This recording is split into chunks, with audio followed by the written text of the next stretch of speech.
Hey everyone, if you're any follower of my channel, you will see that I am back at my desk in Australia. But wow, was it a chore to try and get back.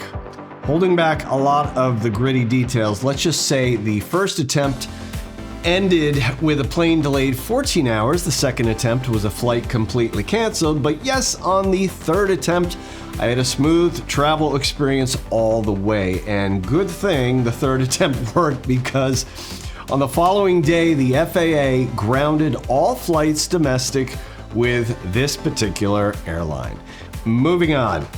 Today, I want to break down in more detail what I observed in the United States and how it relates to end times and what's going on in the world today, with the goal being to maybe pull back the veil of deception.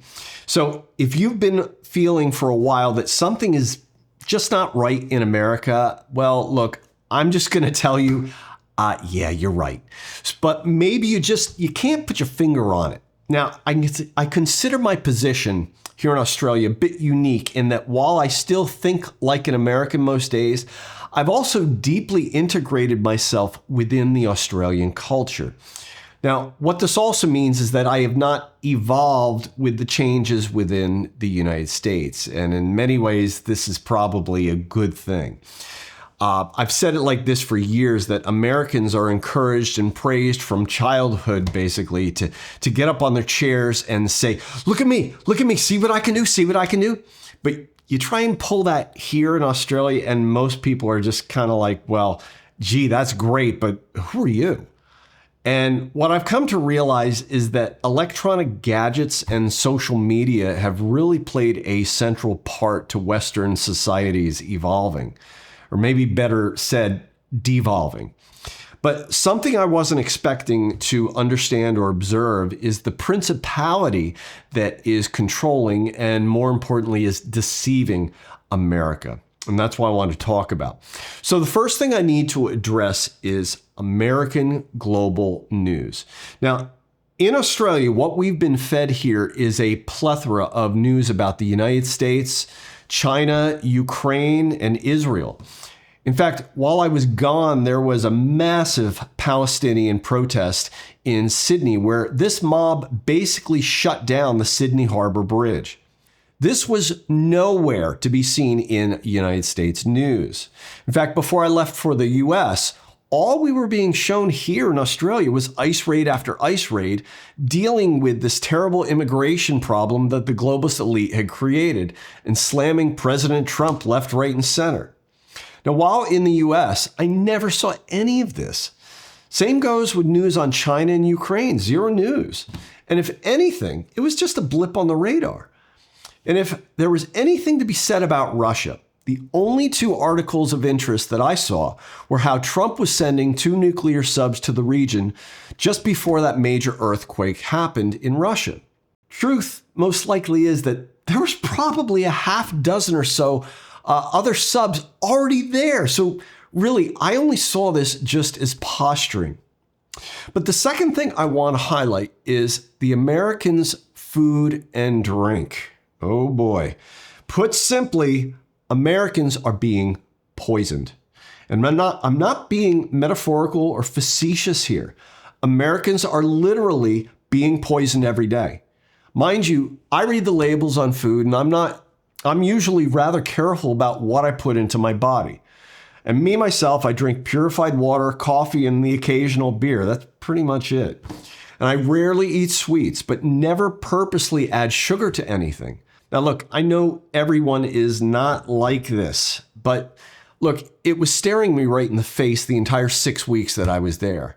I mean, you walk into a grocery store and it's just pastries and treats. They were floor to floor, shoulder high, on your left and right, the first 10 feet in the door. I challenge you, pick up almost any item off the shelf and read the ingredients, and you'll find the amount of additives and preservatives far outweigh the core ingredients of the thing you're actually buying. Take, for example, ice cream versus, well, apparently now it's called frozen dessert. Companies are getting cheap to be competitive, reducing the milk fat content and adding all sorts of things that make it seem tasty and delicious. but what you're consuming is eroding your general health. Get a load of these calorie bombs. You might as well take white sugar at $2 a bag and chuck it into a cup with ice and water. You'd probably be better off financially. In fact, the guy behind the counter looked at me and said, "I guess that coffee's for you, right?" And if that wasn't enough, get a load of this article.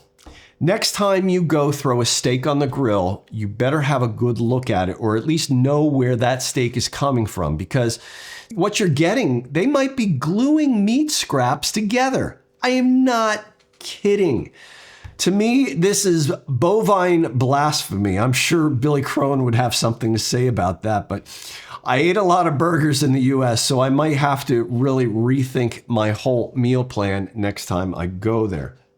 But perhaps the part B of this second point is that there's a pill for everything. Now look, you go to any country but the United States and it is illegal to advertise pharmaceutical drugs on TV. But not in the USA. Americans are bombarded every day, multiple times a day, by these criminal pharmaceutical companies. How one little pill or one little injection might make their whole life better. Yay. Disregard all the side effects introduced, because if it gets so bad, they got a solution for that too. Now, the third thing I want to point out is the economy. This is a very, very big deal. Now, I've been talking about this for years on this channel and how the value of the dollar has been whittled away. Recently, I've been saying that I feel like I've been working harder now for less money. And I have a feeling that, look, I'm not alone. Well, today, now I have some proof. Have a look at this chart, because you can see the tangible divergence between productivity and your wages. And this has everything to do with the US dollar taken off the gold standard in 1971. But I've now come across an interview from Olive Tree Views where Ken Michael and Josh Schwartz interview Catherine Austin Fitts. Do you remember her? Now, I'm telling you, this is a must-watch interview, because this is a person that was in the trenches of Washington, D.C. and saw things firsthand. And according to her, the economy was all over in the 90s. The corruption was out of hand then, and it was from top to bottom. And so all we are seeing now is a massive money grab from politicians. Look, they know the US dollar is done, so in turn, what they're doing is grabbing up as much as they can in the now to later turn this wealth into whatever comes next. And in the process, what happens is inflation goes through the roof. In fact, I got to see this firsthand.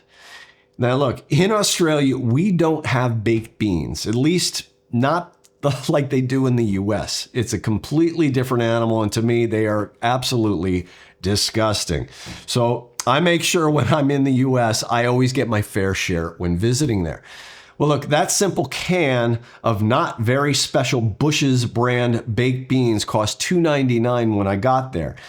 And that can got bumped to $3.19 the last week I was there. That's a 7% price hike. Did the wages all of a sudden go up 7%? No, I doubt that. So what do people do? They either don't buy them or something else gets sacrificed.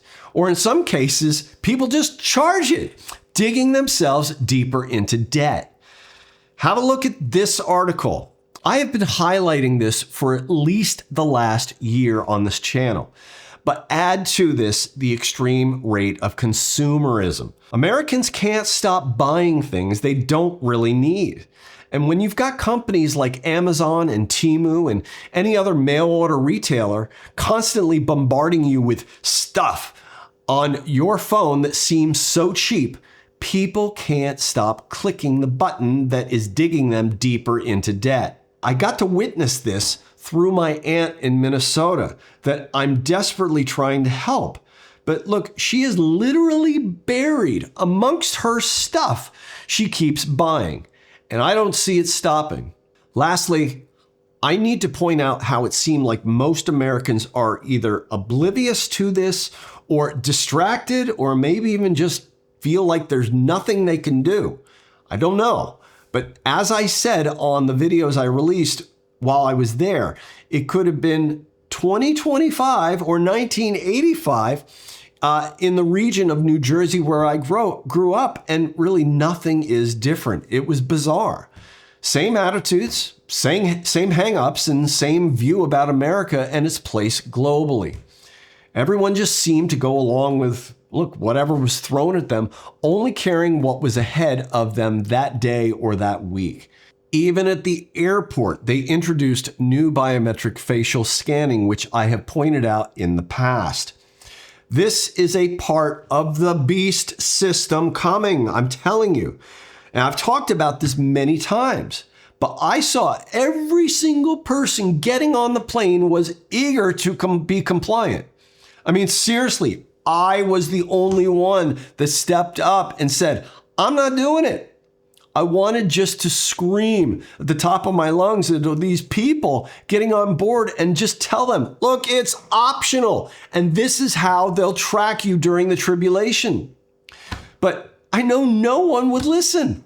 Look, it was eerie. And if you ever saw my World Economic Forum spoof video, it was just like a section in that video where people were just running through like a conveyor belt with their IDs and, of course, potentially their freedoms more than willingly given. So why am I pointing all of this out? Because I believe we are at the last of the last days. Now look, Matthew 24 up to verse 8, all of these things have happened, but verse 8 says, but the end is not yet. Verse 9 continues with Christian persecution.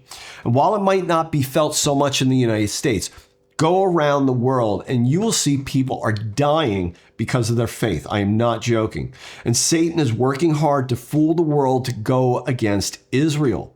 Even this past week, Australia's utterly cowardly prime minister took a stand for a two-state solution in Israel.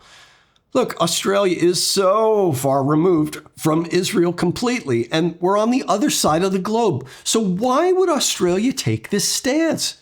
Because we are one of many nations that will completely turn on Israel. And we know this reading Luke 21:20, that Jerusalem will be surrounded.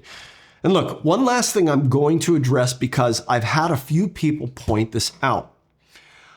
I have had a few comments and emails talking about September, just this one coming up, being a high watch time for the rapture of the church.